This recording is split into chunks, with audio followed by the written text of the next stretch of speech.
T20 ವಿಶ್ವಕಪ್ ಗೆದ್ದ team India ದಕ್ಷಿಣ ಆಫ್ರಿಕಾದ ವಿರುದ್ಧ ಭಾರತಕ್ಕೆ ದಿಗ್ವಿಜಯ ಸಿಕ್ಕಿದೆ. ನಾಗೇಂದ್ರ ಬಾಬು 12 ವರ್ಷಗಳ ನಂತರ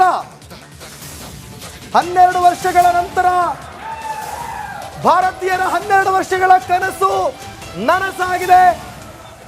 ಈ ಕ್ಷಣದಲ್ಲಿ T20 ವಿಶ್ವಕಪ್ ಅನ್ನ ಗೆದ್ದು ಬೀಗಿದೆ ಭಾರತ. 12 ವರ್ಷಗಳ ನಂತರ ಭಾರತಕ್ಕೆ ಸಿಕ್ಕಂತಹ ಜಯ ಇದು.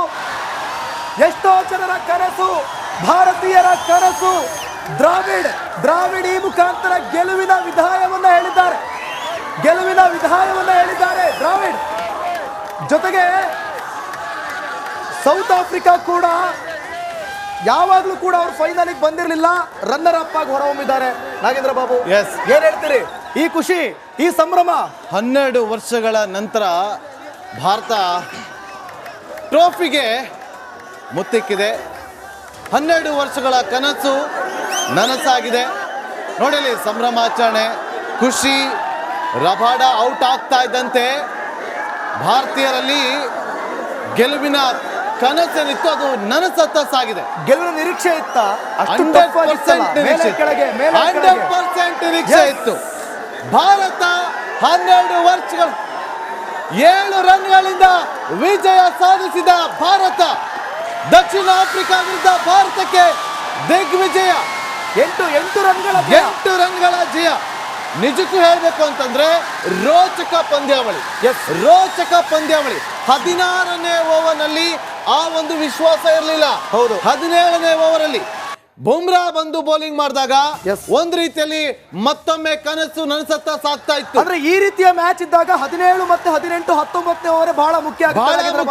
ಅಲ್ಲಿ ಕಂಟ್ರೋಲ್ ಮಾಡಿದ್ರೆ ಗೆಲ್ಲೋದಕ್ಕೆ ಸಾಧ್ಯ. ಹಾರ್ದಿಕ್ ಪಾಂಡ್ಯ ಇಲ್ಲಿ ಟರ್ನಿಂಗ್ ಪಾಯಿಂಟ್ ಅಂದ್ರೆ ಕೂಡ ತಪ್ಪಾಗೋದಿಲ್ಲ. ಇಂಡಿಯಾ ಜೈ ಹೋ ಇಂಡಿಯಾ, ಗೆದ್ದು ಬೀಗಿದ ಇಂಡಿಯಾ, ವಿಶ್ವ ಗೆದ್ದ ಭಾರತ. ದೇಶಾದ್ಯಂತ ಮುಗಿಲು ಮುಟ್ಟಿದ ಸಂಭ್ರಮಾಚರಣೆ. ರಾಜ್ಯದ ಮೂಲೆ ಮೂಲೆಯಲ್ಲೂ ಕೂಡ ಸಂಭ್ರಮಾಚರಣೆ ಶುರುವಾಗಿದೆ. ಬೆಂಗಳೂರಲ್ಲಿ ಅಭಿಮಾನಿಗಳು ಕುಣಿದು ಕುಪ್ಪಳಿಸ್ತಾ ಇದ್ದಾರೆ. ದೇಶಾದ್ಯಂತ ನೋಡಿ, ಎಲ್ಲೋ ಒಂದ್ ಕಡೆ ವಿಶ್ವಾಸವನ್ನ ಕಳ್ಕೊಂಡ್ಬಿಟ್ಟಿದ್ರು. ಆದ್ರೂ ಕೂಡ ಗೆದ್ದೇ ಗೆಲ್ತೀವಿ ಎನ್ನುವ ವಿಶ್ವಾಸ ಇತ್ತು. ಕೊನೆಗೂ ಕೂಡ ಟೀಮ್ ಇಂಡಿಯಾ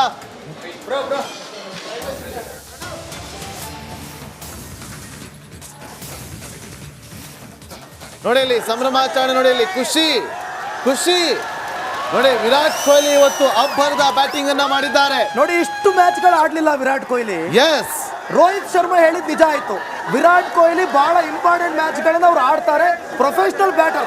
76 ರನ್ ಬಾರಿಸಿದ್ರು ಇವತ್ತು ವಿರಾಟ್ ಕೊಹ್ಲಿ. 76 ರನ್ ಇವತ್ತು. ನೋಡಿ, ಇವತ್ತು ಈ ಒಂದು ಮ್ಯಾಚ್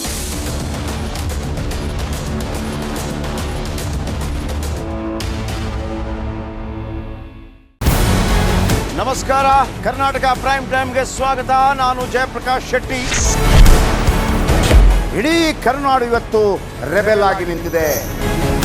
ಈ ಹಗರಣಗಳನ್ನು ಸದನದಲ್ಲಿ ಪ್ರಸ್ತಾಪ ಮಾಡಲು ಕೂಡ ಕಾಂಗ್ರೆಸ್ ಹಿಂದೇಟು ಹಾಕಿದ್ದೇಕೆ? ನಿಮ್ಗೆ ಸಂಬಳ ಅದಕ್ಕೆ, ನಿಮಗೆ ವಾಹನ ಅದಕ್ಕೆ, ನಿಮಗೆ ವೆಪನ್ ಅದಕ್ಕೆ, ನೀವು ಅದನ್ನು ಸೆರೆ ಹಿಡಿಬೇಕಾಗಿತ್ತು. ನೀವು ವಿದ್ಯುತ್ ಬರ ಇದೆ ಅಂತ ಹೇಳ್ತಾ ಇದ್ದೀರಿ. ಎಲ್ಲಿ ಬರ ಇದೆ ನೀವು ಹೇಳಬೇಕು. ಪಾಕಿಸ್ತಾನ್ ಆಕ್ಯುಪೈಡ್ ಕಾಶ್ಮೀರ್ ಅದು ಎಂದೆಂದಿಗೂ ನಮ್ಮದು. 40 ಮೆಷಿನ್ಗಳು ತಂದಿತ್ತು ನೋಟ್ ಎಣಿಸುವುದಕ್ಕೆ, ಅದೇ ಹಾಳಾಗಿದೆ. ಮಥುರಾದ ಗಲಾಟೆ ಇದೆಯಲ್ಲ, ಅದು ಸ್ಥಳೀಯವಾಗಿ ಕೂತು ಪರಿಹರಿಸಬಹುದಾದಂಥ ಕಾನೂನಿದೆ. ಗ್ಯಾರಂಟಿ ಯೋಜನೆಯಿಂದ ನಷ್ಟ ಆಗಿದೆ, ಲಾಭ ಆಗಿದೆ, ದಯವಿಟ್ಟು ಹೇಳಿ. Dawood Ibrahim most wanted criminal ಯಾವಾಗಾದ ಅಂದರೆ ಇಲ್ಲಿ ತನಕ ಭಾರತ ದೇಶದಲ್ಲಿ ಓರ್ವ ದಲಿತ ಪ್ರಧಾನಿಯಾದಂಥ ಇತಿಹಾಸವೇ ಇಲ್ಲ. ರಿಪಬ್ಲಿಕ್ ವರ್ಲ್ಡ್ ಆಪ್ ಇದು ಕೇವಲ ಅಪ್ಲಿಕೇಶನ್ ಅಲ್ಲ, ಸಮಗ್ರ ಸುದ್ದಿಗಳ ಸಂಪರ್ಕ ಮಾರ್ಗಕ್ಕೆ ಕ್ರಾಂತಿಕಾರಿ ಬದಲಾವಣೆ. ರಿಪಬ್ಲಿಕ್ ವರ್ಲ್ಡ್ ಆಪ್ ಕೇವಲ ಸುದ್ದಿ ಅಪ್ಲಿಕೇಶನ್ ಅನ್ನ ಪರಿಚಯ ಮಾಡ್ತಾ ಇಲ್ಲ, ಬದಲಾಗಿ ಡಿಜಿಟಲ್ ಸುದ್ದಿ ಬಳಕೆಯ ಹೊಸ ಯುಗಕ್ಕೆ ನಾಂದಿ ಹಾಡ್ತಾ ಇದೆ. ಇದೊಂದು ಬ್ರೇಕಿಂಗ್ ನ್ಯೂಸ್, ಪ್ರಭಾವಶಾಲಿ ಕಾರ್ಯಕ್ರಮಗಳಿಗೆ ಗಟ್ಟಿಯಾದ ವೇದಿಕೆ.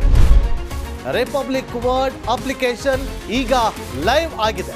ಗೂಗಲ್ ಪ್ಲೇ ಸ್ಟೋರ್ ಮತ್ತು ಆಪಲ್ ಆಪ್ ಸ್ಟೋರ್ ಎರಡರಲ್ಲೂ ಲಭ್ಯವಿದೆ. ಈಗಲೇ ಡೌನ್ಲೋಡ್ ಮಾಡಿ.